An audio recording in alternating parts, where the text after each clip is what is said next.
Welcome to the Awareness Angle. I'm Anthony. And I'm Luke. Hi, Luke. Hey, Anthony. How you doing? I'm good. You? Yeah, not too bad, thanks. Good. Ready for another this one? This week, also back for another one. Sorry. We did that in the last episode as well. Anyway. Welcome to the Awareness Angle. This week, we've got lots to talk about. We're talking Cybersafe Webinar that I was on this afternoon. We're talking Krispy Kreme and loads of donut-related puns. We're talking chatbots, more AI chatbot misery, FBI SMS advice, and there's some other new stuff that we're going to touch on as well. But all of this is on this week's Awareness Angle. Welcome to the show. Yeah, welcome everyone. It's exciting to be doing another episode, number 4. Yes, happy to be back. It's very quickly, this episode 4, but it's very quickly turned into the highlight of my week. I think about this, I plan it, seeing the news and bringing it up. It's all good. Mm-hmm. Yeah. You went for Christmas dinner today, Luke. Was it good? Yeah, it wasn't too bad. 3-course meal. Nice. You said you made a bad choice with your starter. Yeah, I think it was like a butternut squash soup that was quite a thick consistency. Yeah. Butternut soup, butternut squash porridge, maybe. Pretty much. Yeah. The rest of it was good though. Some cool Christmas turkey. Lovely. Yeah. Lovely. I didn't go for Christmas dinner today because I was on a CybSafe webinar. And it was a webinar, 2025 Predictions in Security Awareness. I was on it. Oz from CybSafe, who everyone should know, Ozalashi, who's awesome, he was on the webinar. And Kerry from Ampere News, who is also really, really cool, Kerry Tomlinson, was on it. And we had a great conversation about 2025 predictions and their survey that they'd run. And then, of course, AI got a massive mention, as it always does. But one thing that came from this, which I think was quite interesting, everybody in awareness, you see this, Luke, everybody talks about deepfakes and voice cloning and stuff like that. Yeah. This webinar, the thing that highlighted from their 2025 prediction survey was actually not that. That wasn't the risk that AI brought with it. The risk it actually brought with it was people using generative AI tools and leaking data, or the risk that comes with using Gen AI. And it was actually quite refreshing that it wasn't all deep fakes and voice cloning and stuff, because I'm so bored of deep fakes and voice cloning. That's Hollywood, right? That's the sexy thing to talk about. You know, let's do some voice cloning and deep fakes, and I'm going to make myself look like John Travolta, and I'm not John Travolta. Or there's definitely like the more targeted stuff. Like we saw the 20 million payment that was sent. I can't remember. Was that the guy? Was it South Korea or somewhere? The financial guy. So. Yeah, the CFO was tricked. Yeah. Yeah, they were tricked to transfer the money. We did a little deepfake video about that. Yeah, as well as on our YouTube. We've been as guilty as others when it comes to like talking about deepfakes and AI and voice cloning. Like that's the fun stuff to do, and it's the cool. Taking it to the extreme a bit, and it's not the most common scam, is it, with AI or issue with or risk sort of thing. I think if you think about the chances of which one's going to impact your organization, are you likely to get targeted with a fake CEO video call, or are you more likely that someone in your organization is going to leak some confidential or personal data into a Gen AI tool and then it's gone? Yeah. I'd bet money on the latter, not 20 million, but yeah, I haven't got 20 million. If I did, I probably wouldn't bet on that. But yeah, so that was interesting. That was highlighted, and I think lots of comments say like getting that was the problem. And how do you get that? How do you educate your users on that? You know, it's really easy to do a deep fake video, but there was someone commented that they weren't allowed to do any awareness on AI because they hadn't defined what the AI policy was yet. And I responded, I said, it doesn't matter if you don't have a policy. You can still tell people the risks. Yeah, of exactly. And this is the other problem, right? If you say nothing, then people will just do it. It'll be the Wild West, and then you've got to plug holes and you've got to play catch up. No, yeah, and we know what the risks are. If you share data in AI, or you get data from AI, I'm pretty sure there was a case if you get some code from a Gen AI tool and you put that into your product, and you might not be able to copyright that code that says it's yours. Yeah. So that was one thing we talked about. That was quite interesting. Another one one of the predictions was that in 2025, a CISO will blow the whistle basically after an incident and say that known risks caused it. So you raise a company raises a risk, accepts the risk. Yeah, we accept that security risk because we don't want to fix it. And then a breach happens or incident happens, and then the CISO comes out and goes, well, it's not my fault because I told him about this. So that was another thing that we think, or everyone thought would happen. Very exciting. Yeah. We'll have the link for that in the description and stuff. People to Absolutely. Check out. It's an hour. It's a really nice presentation as well. It was a really good session, really interactive. So we'll put the notes to the Cybersafe webinar in the show notes, and you can watch that. There was one more question, which I'll let you all find out in that as well. But that's with me, Oz, and Kerry Tomlinson from Ampere News on the Cybersafe webinar on 2025 predictions. Luke, do you want to talk about chatbots? Yes. You had a story on, we talked about chatbots and generative AI, or like Gemini telling someone to DIE last week. Do you want to, you've got a new story.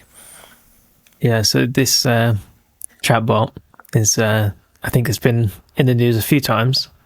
It's the, character.ai platform, which is, essentially a lot of people are just using it to talk to, ask it for help, and I guess some people are sort of even using it for like therapy and whatever else. But so is character AI like ChatGPT, but with a person with an identity, like you talk to a character, then do you? I assume this allows you to sort of create a sort of friend in a way, almost more so than like your generic ChatGPT, like generic AI. But so this is a story. It's an AI that cares. Wow. So this story is a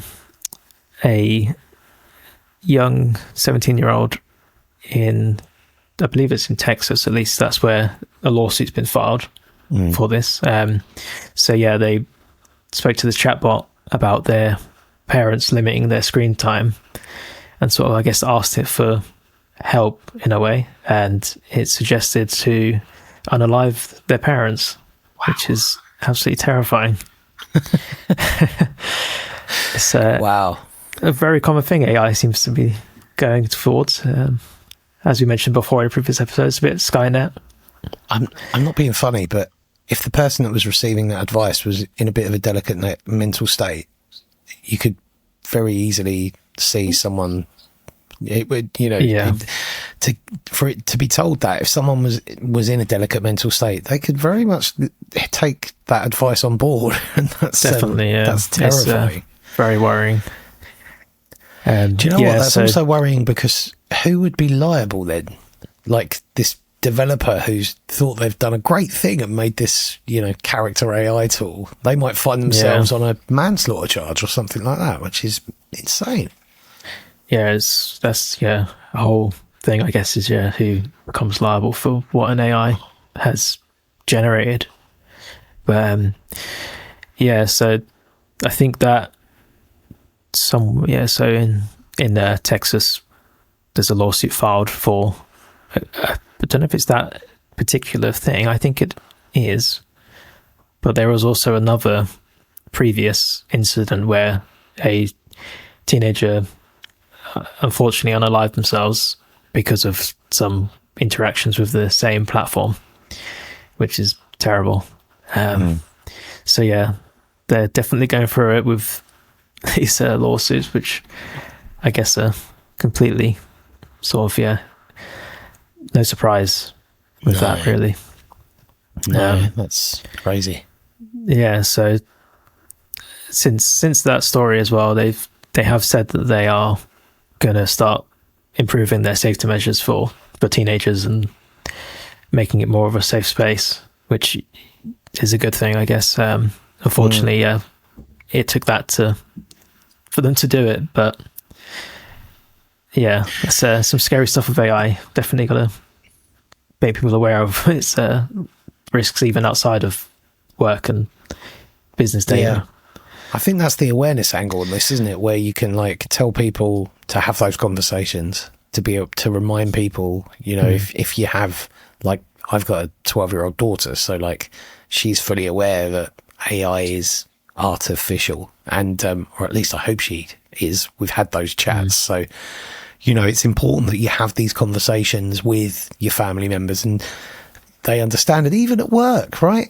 Like if you've got staff talking to character AI to get some help or because they're lonely, then most companies have other systems. So maybe there's I mean, I've not done this, but maybe there's a collaboration piece to be had between awareness and your support functions in the business, those the mental health team or something like that. Maybe there's a really unique initiative to bring the two together, which could be interesting. No, for sure. Yeah. So let's move on to the next story. What have you got? Well, Krispy Kreme donuts have been in the news, and not for being really expensive, but full of everywhere you look. I do not want to be in their shoes. Hackers have found a hole in there. Yeah, I've seen loads of them. Essentially, they've been hit by a cyber attack, which is widely understood to be ransomware. And they've filed a filing with the SEC, the Securities and Exchanges Commission, on Wednesday. And they've said that the incident is reasonably likely to have a material impact on their business operations. Their bricks and mortar store remain open, but the online orders have been disrupted. Online ordering in parts of the United States, I think the UK is fine. I don't know if you can order Krispy Kremes online in the UK. I don't know. Maybe with some platform. But essentially, they've called in outside support and they've said that it's going to hit. I've got the exact note here from the SEC, which I saw someone said on LinkedIn. As of the date of this filing, the incident has had and is reasonably likely to have a material impact on the company's business operations until recovery efforts are completed. The expected costs related to the incident, including the loss of revenues from digital sales during the recovery period, fees for our cybersecurity experts and other advisors, and costs to restore any impacted systems, are reasonably likely to have a material impact on the company's results of operations and financial condition. The company holds cybersecurity insurance that is expected to offset a portion of the costs of the incident. They do not expect it will have a long-term impact on operations or financial condition. There's a couple of things that I take away from that. Yes, they've got cyber insurance, brilliant, but it offsets a portion of the cost. So how they've been impacted, we don't know. We may never know, but it's, it could be a phishing email, could be an attachment, could have been someone's got in somehow, somewhere. But this is an argument. Like, you could take this to your CISO and say, can we invest in some more awareness, please? This is a good argument to get some. Yeah, for sure. Chances are it's a phishing email or an attachment or something. They're doing some awareness about this. It's really unfortunate to be Krispy Kreme, but this could have been us. We could be the ones impacted by this. So let's be extra vigilant. Let's be careful. Let's not be Krispy Kreme. Yeah. Let's hope they don't make it more expensive. No.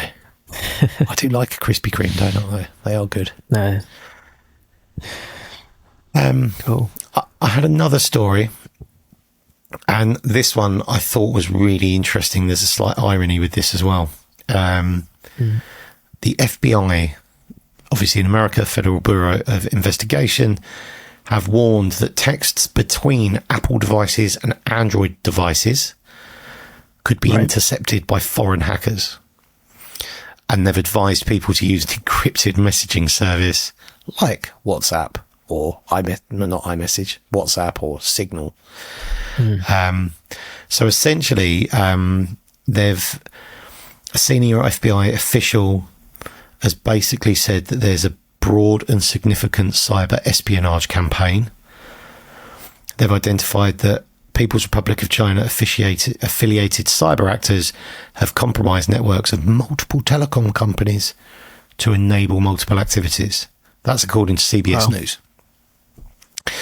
So if you're stateside or you're traveling to the United States, stick to your encrypted messaging services. The irony of this is obviously the FBI have been, there's been pressure put on Apple to open up their encrypted messaging system, wanting backdoors in, right? So backdoors into encrypted messaging services makes them insecure, and they can be infiltrated just like SMS has been infiltrated. Okay.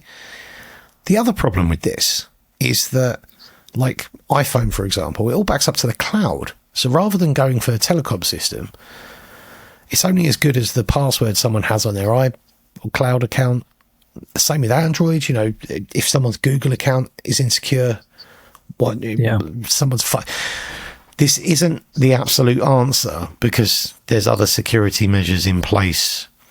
WhatsApp, they might not have great security on WhatsApp. It might back up to somewhere strange. You know, it's I think you can back up. Worrying though, isn't it? WhatsApp to Google Drive. Yes, you can. Something Can't like you? that. So yeah, if your Google Drive's not secure, well, if your Google account's not secured, there's it's not like way in there. You can only back up your WhatsApp to Google Drive if there's no posture check to say your Google Drive must have two-factor authentication enabled. It must have a 15-character part. There's no posture check for that engagement. So it just passes the buck and it goes, oh, you want to back up there? Yeah, that's fine. Now it's Google's problem if your Google account gets hacked. Yeah, definitely. Got to be careful of where you're storing your information like that. It does make you wonder what's next as well. I think that kind of came out of the blue for me. Like I wasn't expecting that. And the other issue is you don't know who. Like if I text someone, I don't know necessarily. I know you're an Android.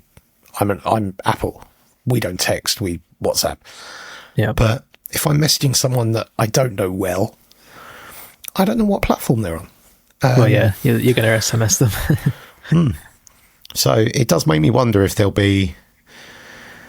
I don't know whether there was I don't know whether iMessage on Android will become a thing.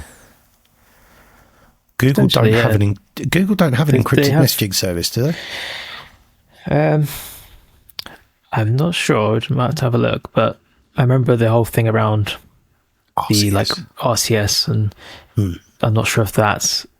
No, it's not. That's not, is it? No. RCS is basically just a rich format, I think. Rich. Yeah, I can't remember what emojis and activity and high resolution media as well. Like it was before. If you sent a photo from an Android to an iPhone, I think it came through as like an old MMS. It was like a really low quality photo. I remember there being a solution a little while ago where someone was said, "Oh, you can now iMessage to an Android." And what that turned out to be, Apple shut it down, because what it actually turned out to be was someone had a farm of iMacs or Mac Minis. This. Yeah, someone had a farm of Mac Minis in like a warehouse, and you weren't actually. If I set up on that, they were setting me an account up on a Mac Mini in a warehouse, and then the message was going to that Mac Mini, and they were forwarding it. So actually, it wasn't secure at all, because the messages all sat on these Mac Minis in a warehouse somewhere in the world that no one knew, and Apple quickly, I think, shut that down. But it does make me wonder if we'll see iMessage. That'll be the Apple have reinvented messaging by launching iMessage for Android or something like that. It'd be interesting to see what happens. Yeah, I think it will. Yeah. I saw and this contains lots of this. We'll put this in the show notes because if you're an awareness person, there's lots of meat in this one. Okay, so Right. I saw this article on HelpNet Security, and it was a survey that had been run by CyberArk of 14,003 employees Yep. in the UK, US, France, Germany, Australia, and Singapore, and it was about workforce behaviours. There's some amazing high-level stats in here, and there's loads more in the actual report. 65% of office workers admitted they've found ways to get around cybersecurity policies in the name of productivity. 65% have found ways to get around policy, not like can't follow it. To me, that sounds like they've actively seeked out ways to. Wow. They've found that all employees surveyed access work applications and services from their corporate devices. 80% of those surveyed also access work applications from personal devices. So, yeah, I mean, I do. I've got work applications on my personal phone. Some businesses allow you the whole bring your own device and stuff, don't they? They'd have their own policies to sort of dictate that. Yeah. Some businesses have MDM that cover the whole lot. Some businesses will put it all in a nice little secure container on a mobile device. Some businesses will have MDM on Android but not have it on iPhone. So it's it wasn't too long ago when we saw the Disney breach, wasn't it? That where the employee Slack was compromised from their personal computer because it got infected. An add-on for racing. It's like a mod for a game. Yeah, and on their personal machine, which was logged into their Slack and the session tokens, I think it was. Do you know what Disney did in response to that? Was it get rid of Slack? I can't remember. In response to that, Disney got rid of Slack, which seems like not sure that's the right fix, but no, it's like let's just. That sounds like a board decision. The board have gone, well, Slack was the problem, let's get rid of Slack. And also an easy kind of, okay, we've solved that, move along. You know, it's it's not the problem. No. 27% of those surveyed use one password across multiple accounts to avoid aggravation. And 20% say they use personal devices as Wi-Fi hotspots. Oh, well. Yeah. Nice amount of risks there. And that's across multiple companies. And I think that's a pretty good slice. 14,000 employees is, And maybe this is a great average small business. Not small, but average business.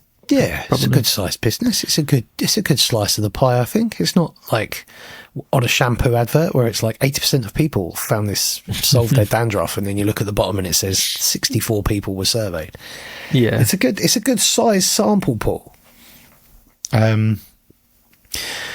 C-level executives are the most likely to fall victim to a phishing scam. Well, I'm shocked. The people that probably don't do their training. And who would have thought that the executive board would be the most likely to fall for a phishing scam? Also, they are obviously more targeted. Exactly. Yeah, there is that. 62% reported having clicked on links in a phishing email at least once, compared to 25% of entry-level employees.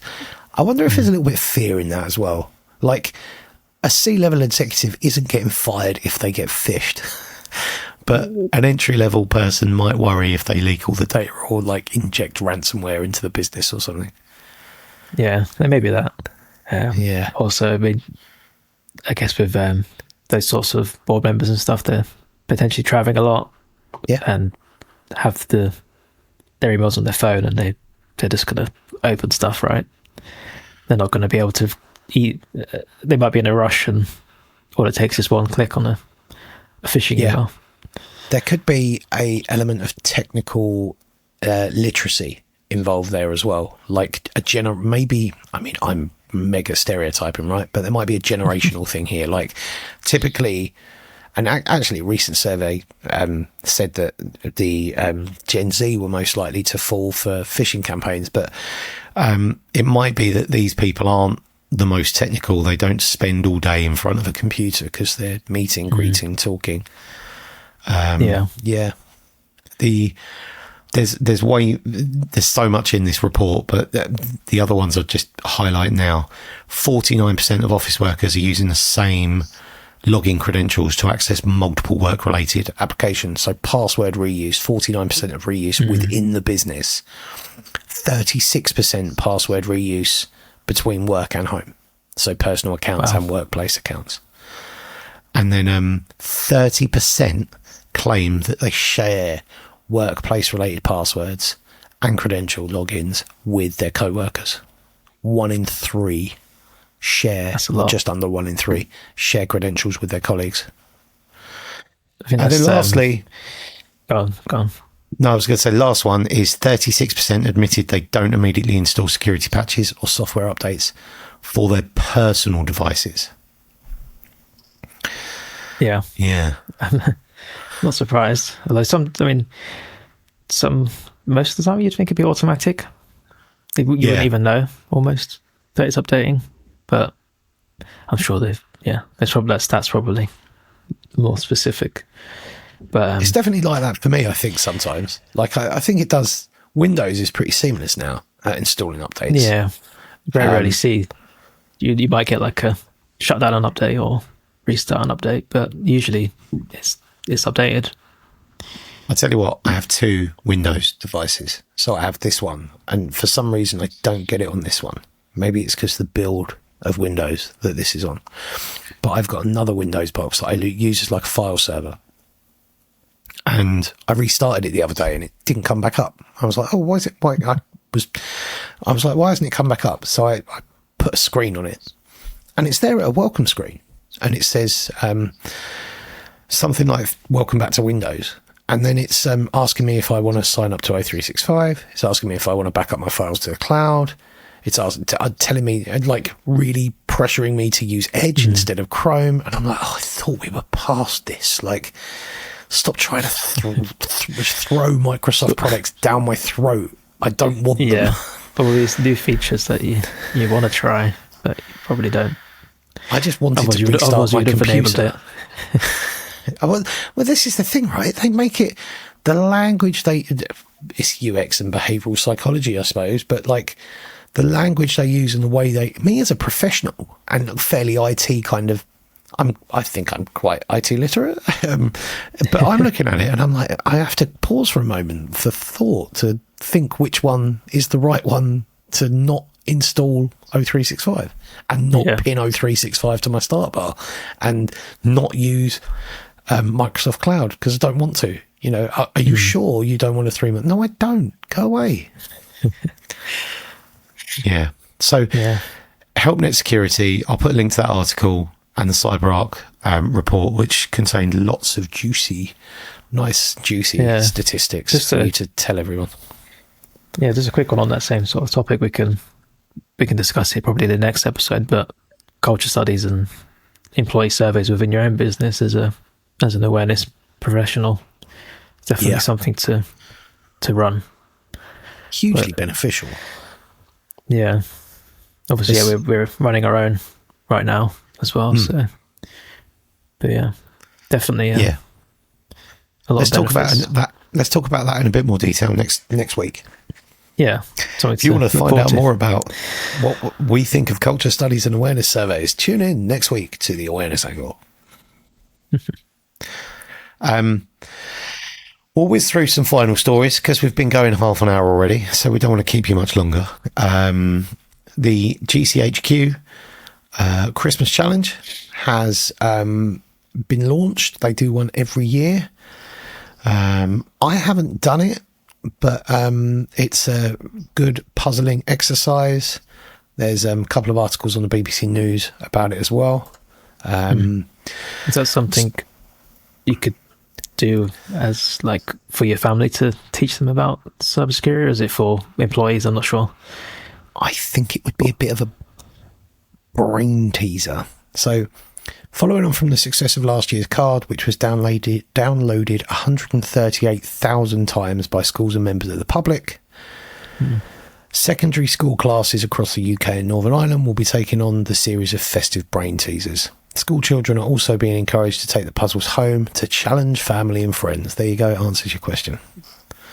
Sounds fun.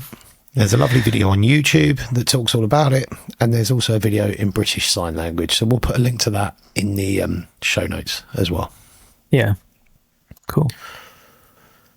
The last thing I wanted to discuss this week was last week we talked about the unimpressed mess that was Spotify Wrapped.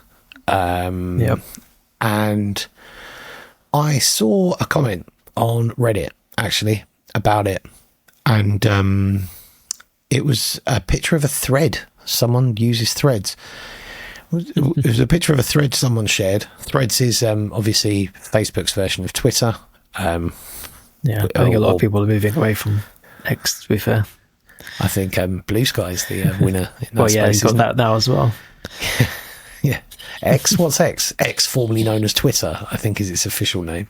That's how all I ever see it referred to. Everyone noticing that Spotify Wrapped is weak this year should remember that Spotify fired the main dude who created the algorithm for them about a year ago for no reason. And he was also the mastermind behind all the Gemma related data that essentially keeps the place running. Beep at its finest, folks. And then it says this dude and other people were fired specifically so their salaries could be reallocated to those at the top. Not any valid reason that would make sense. Okay, maybe it's a bit better. I mean, have they got a source for this? But they've not it's just some disclosed angry their source. person that doesn't like Spotify, but yeah. But there is it does mention that the engineer in question is a guy called Glenn McDonald, and it looks like he's actually written a book which has come out called "You Have Not Heard Your Favourite Song Yet: How Streaming Changes Music." So that actually sounds like interesting. Sounds like a book that would be right up my street. Get you up for Christmas. Yeah, that's not a bad idea. Yeah. So he's the guy. He used to run a website called Every Noise as well, which I think Spotify bought. So Every Noise is the one where,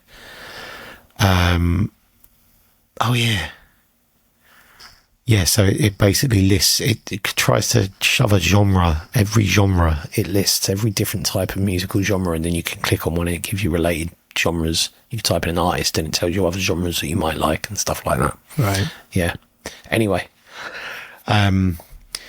you saw something about the Spotify Wrapped was done by an intern or something, didn't you? Yeah, it might have been a Reddit post as well, to be fair, or a Threads.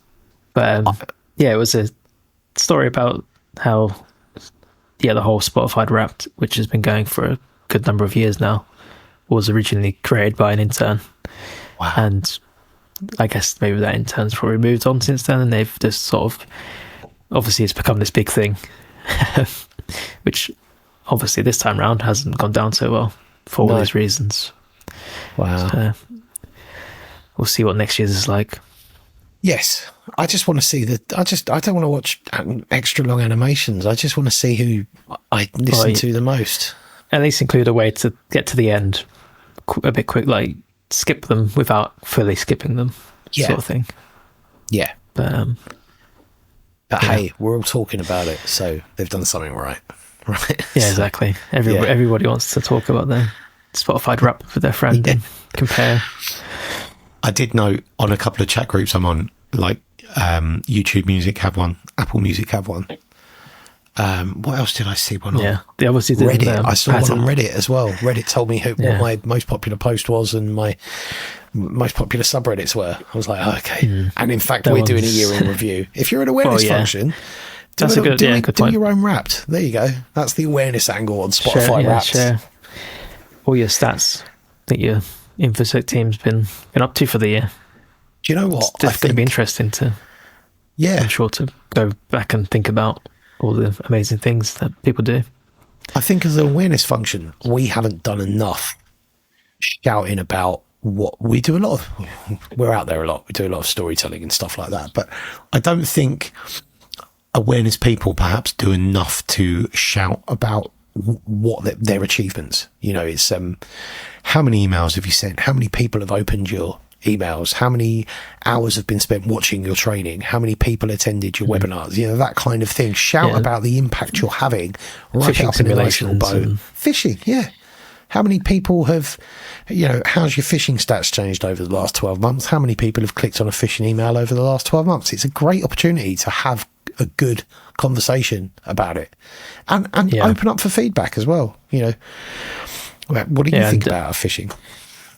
Yeah, exactly. And as well as that, obviously, the rest of your information security team on all the stats that they've got to share. Yes. How many tickets and how many new pieces of software have you reviewed and how many policies have been updated? And there are people out there that are interested in stuff like that. It might sound dull, but some people care about policy, believe it or not. Yeah. Right. That's it for the main stories. So let's cover some of the stuff we've seen in the news. Yeah, let's go for it. I read this week telecom giant BT have been hit by Blackbuster ransomware. Blackbuster announced on their website that BT Group, they claim to have stolen 500 gigabytes of sensitive data, including financial, corporate and personal information, and have threatened to leak it unless a ransom is paid. It's a great opportunity. The awareness angle on that is obviously BT's a massive household name, definitely here in the UK. They're a big telecoms company. You know, they're up there worldwide. They're a big telecoms company. So I think it was their conferencing division that was hit by ransomware, which makes it a bit more niche, but you don't have to mention that. Just thank God it's them and not us. That whole angle, let's be careful. This happens. Household names getting hit is always good material to bring it home, bring it to people's door, which is good. Another point on that, I guess, is it's obviously a huge thing, but the division of your business and separating systems from one another and all that to sort of hopefully it only affects a small portion of the business and doesn't spread and stuff like that. Definitely having like flat networks and having that person over there in that country being able to their computer being able to talk directly access to permissions and everything else, user accounts and absolutely. TikTok, so that's ongoing, that one, sorry, the BT one. It's still ongoing, I believe. I haven't let's just check. It was the 4th of December that they claimed it first came up. There's not actually been much more news on it. I don't know what's happened since then. Everything is kind of landed just after we recorded our last episode, and there's nothing. I think companies are always a bit tight-knit until it's all done and dusted. Once you announce it, right, until you have, when you're in that situation, you don't want to provide a narrative to everyone. You just, because you don't want to stay on the news cycle. So unless you have to, you kind of have to announce it, or your hands forced by a third party, and then you're kind of in damage limitation because PR get involved and marketing get involved and your brand reputation and everything. So I remember, one example was the TalkTalk years ago, when they had a cyber incident, and I think certain elements of that weren't handled well at all in the media. So it's kind of better to stay silent as much as possible, I think. I mean, if many companies had their way, they wouldn't even go public with it. Well, I've just seen something. They were forced to take some servers offline and stuff. So we don't know. There'll probably be more on that in the coming weeks. Yeah. Yeah. Did you want to pick up on the TikTok one? Yeah, so there's obviously the TikTok ban in the US, which is looming. I really wonder if it's going to happen or not. So yeah, there's a lot of talk about it, and that's coming up quite soon, isn't it? This is basically TikTok were forced because of a Chinese ownership. They were forced to either sell or leave the US, and they basically said that the ban is now in place. US owned or something. Yeah. Yeah. So they need to sell it to a US entity or leave the US, which is like, wow. I think that was it's due to come in from the 19th of January 2025, isn't it? That's not long. So it's quite soon. Yeah. Yeah. And, I mean, in some ways, TikTok going wouldn't be the end of the world. I think there'd be a lot of happier children out there, happier teenagers, but it's only going to... It's people's livelihoods as well, though, isn't it? It is. And something else will fill that void. I mean, let's not forget... Probably. TikTok was musically... move to another platform, couldn't you? Yeah. Yeah. I saw a 7-zip vulnerability, which I think the only reason that this stood out to me is because 7-zip's one of those names like WinZip that's been around for years and lots of people use. And whilst your business might not run 7-zip, there's a very good chance that your staff are running it on their home computers. So the awareness angle on this is to get them to check, let them know that this exists, and this should be the same. Any kind of householdy name software that has a vulnerability.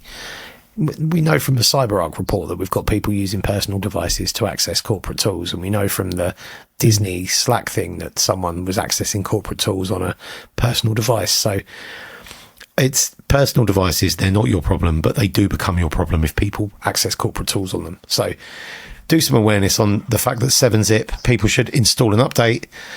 This again, attackers can exploit it by convincing users to opening carefully prepared archives, which could be distributed through email attachments or shared files. So again, there'll probably be an uptick in something like this vulnerability.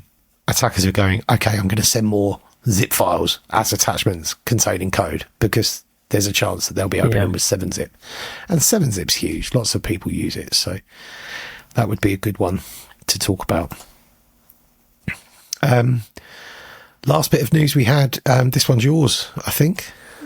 Yeah, I just dropped that one in a little bit earlier.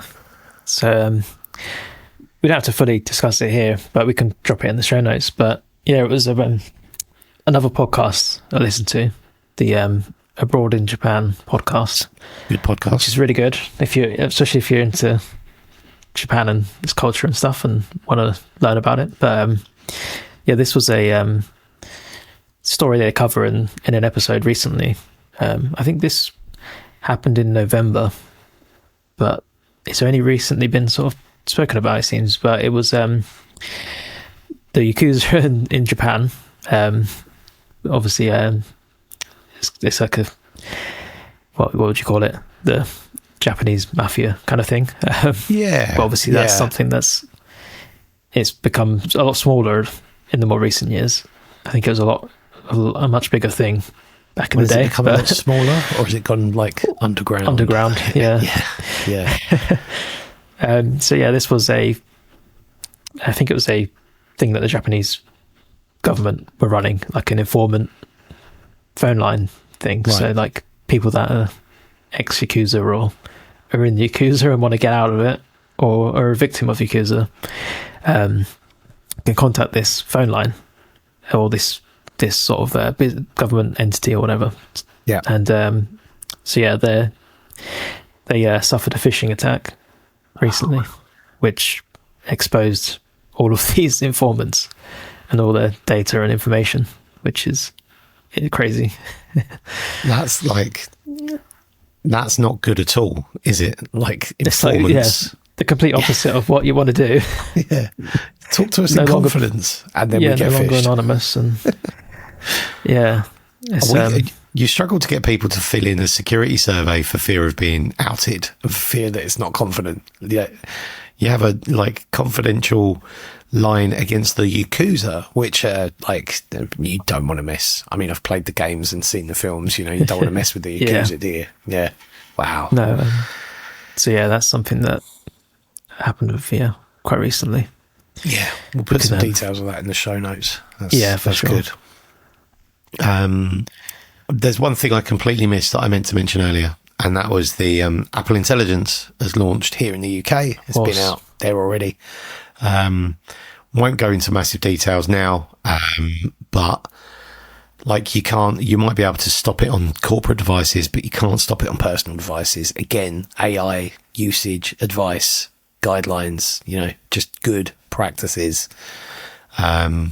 It'd be interesting to see what Apple does with that. I've not tried it yet. I came out of beta I was running iOS beta a while ago, but came off it. So it's it'll be interesting to see how it differs to ChatGPT and stuff like that. Yeah, as well. Is it going to be better than what Siri was supposed to be and all that? Siri was never what it was supposed to be, I don't think.